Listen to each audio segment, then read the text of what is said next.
Hello everyone.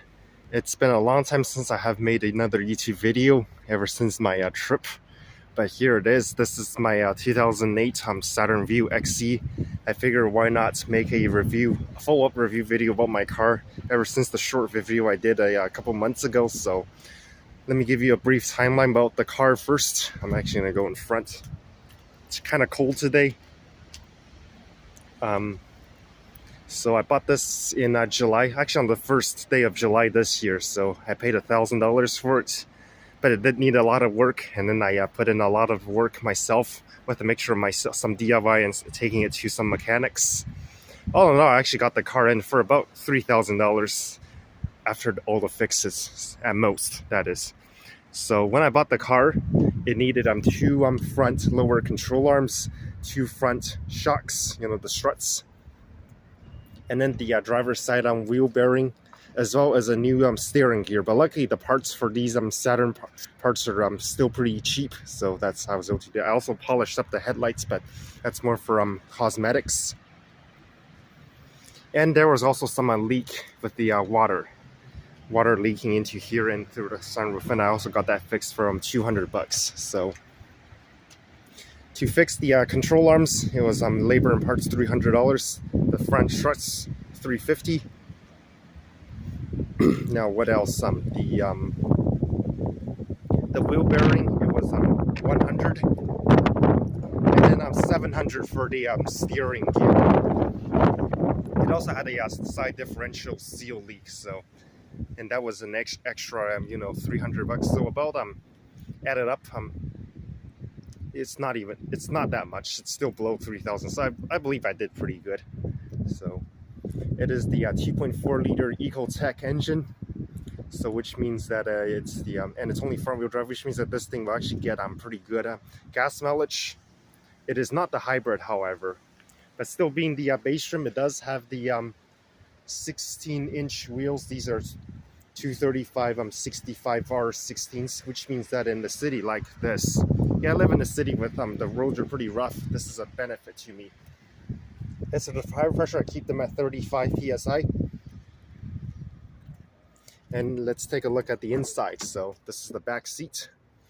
As you can see, it has the cloth seats, which I actually prefer better than the leather, because they're better when it comes to hot and cold weather. And this is the front seats, which are all pretty nice, as you can see. So let's give a more exterior tour. So now the roof racks, they actually came with the car. The previous owner had them, so and I actually benefit because I do sometimes use it. I actually transported a Christmas tree on it not too long ago. It's nearing Christmas right now, actually. So let's open the trunk. The trunk space is actually very good. And the nice thing I like about this car is not only do the back row seats fold flat, the front passenger seat folds flat as well. This really benefits me, as you probably ever have seen my channel, that I also have a small dinghy, a C-Bike 230 with a 2.5 Suzuki outboard. So now let's get to the mechanical side a little bit. I do have some spare engine oil right here because the car does burn a little bit of oil. It takes some high mileage 5W30, because right now it's at 235. That's about 145,000 miles. So I really like how there's a lot of hidden storage compartments in here. So this is the spare tire compartment. I have a spare emergency cigarette lighter style pump. And beneath this, if I can lift it up, it does have a not a full size, but I'm not gonna do it, but it does have a donut, those small spare tires. So, but that's good enough, since I rarely ever leave the city with this car. So, and I do have that pump, so if I do get a flat, it's usually a nail. I can still pump it up and drive it to a nearby tire shop and still have it patched.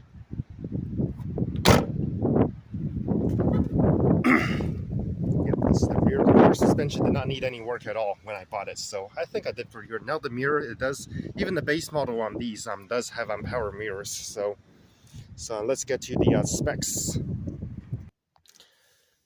Since it is quite cold and windy outside today, I figured why not continue the video inside the car. So I'm in the back seat.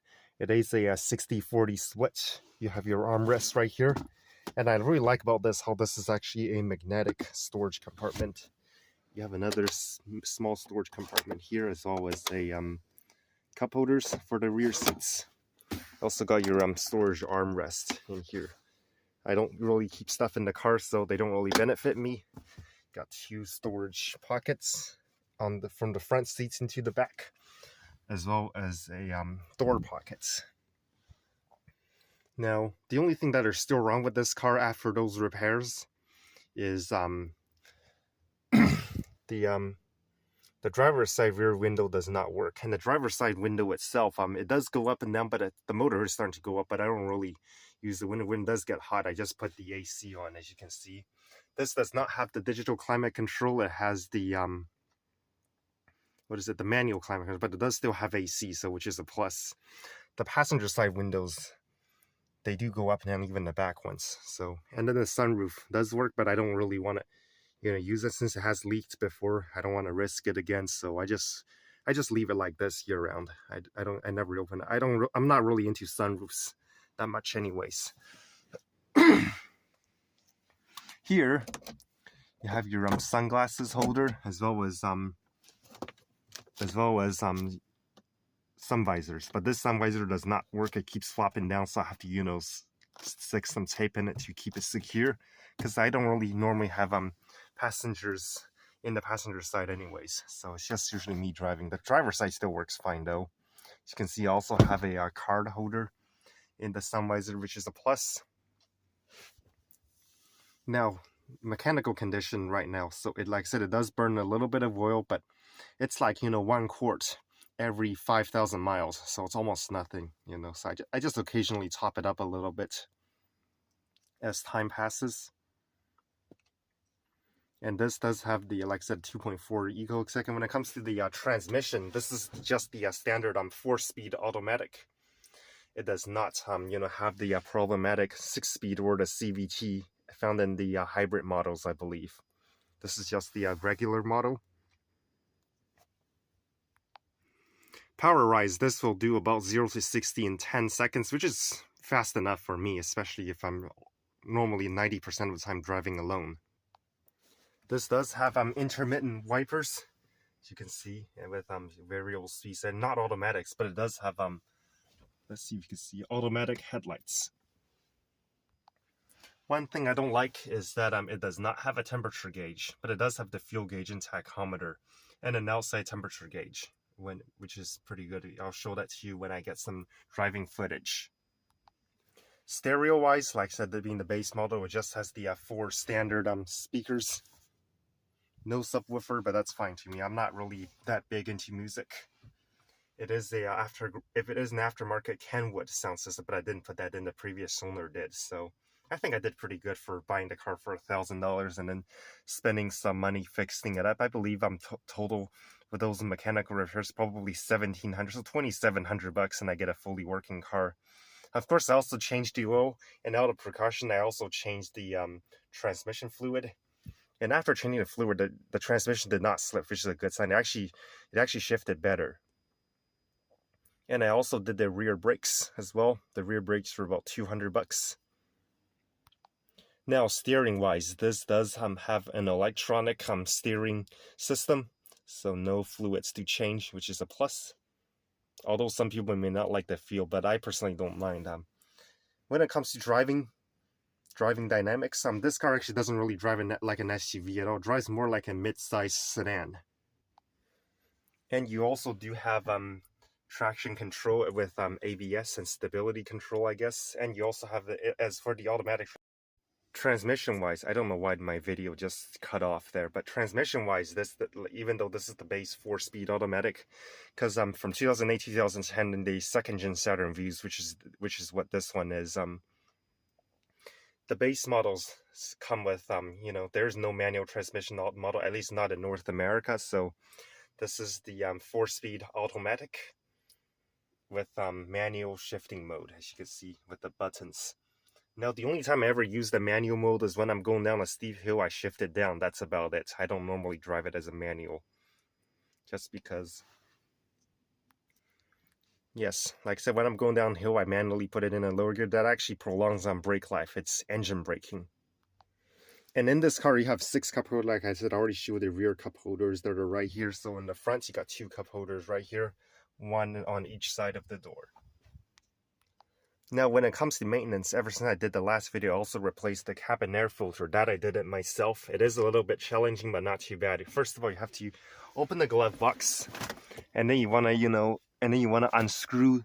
Not sure if you can see, but there's the top screws here, and then there's some bottom screws. You unscrew and take out the glove box, and then you replace the cabin air filter like that. It's not too hard. It took me about half an hour to do it at most, and I'm not even a mechanic. I'm just I'm not even a good DIYer, to be honest. So this magnet stuff, it's where they also put hold the phones, but I never used it. It came with the car as well. So this one though, the aux jack, no, the aux cable, that one I use because I do occasionally play music with my MP3 player. I still use an MP3 player to play songs in the to play music in the car because I never listen to the radio otherwise. So yes, and despite being based, this also come with a remote, so it does have a remote fob, even though it doesn't have push button start. Obviously this is 2008, it's pretty old at this point, so but it does still have an alarm.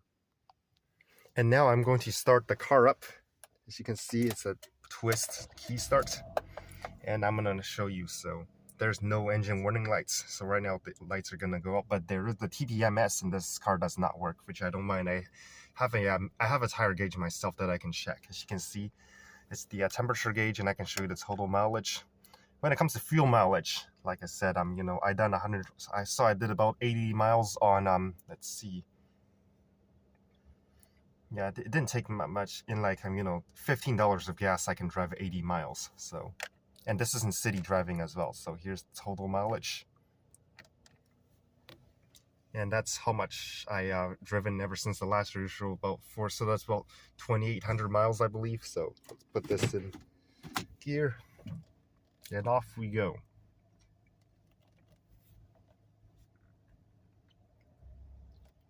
The engine does not rattle or shake, or neither does the car. It drives very smoothly ever since it did repairs. Now the only thing is the steering wheel does the alignment might be a little bit out, but it's not out enough to cause uneven tire wear or impact the gas mileage or anything. So let's make a left turn here, and I'm going to briefly demonstrate how it drives. So make sure no one's coming. Looks like we're good.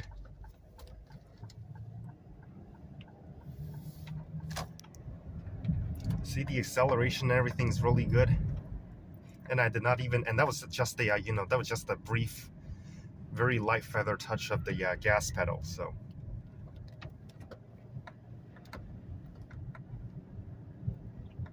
yep, it handles the rough roads pretty good as well. So, and I really like this feature. You can just temporarily flash your turn signals, and 3 times, and then it will actually stop. So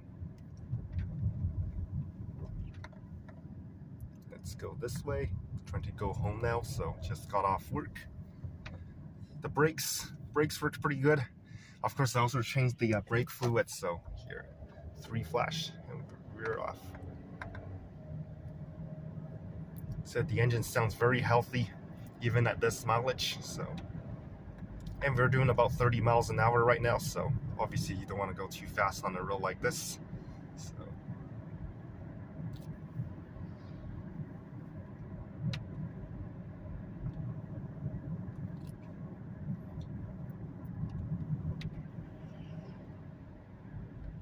And the nice thing about the engine braking in this, with the manual mode, at least that's what I use it for, is that you don't have to go all the way down to the first gear. You can actually keep it in the 2nd gear when you're going down a hill like this.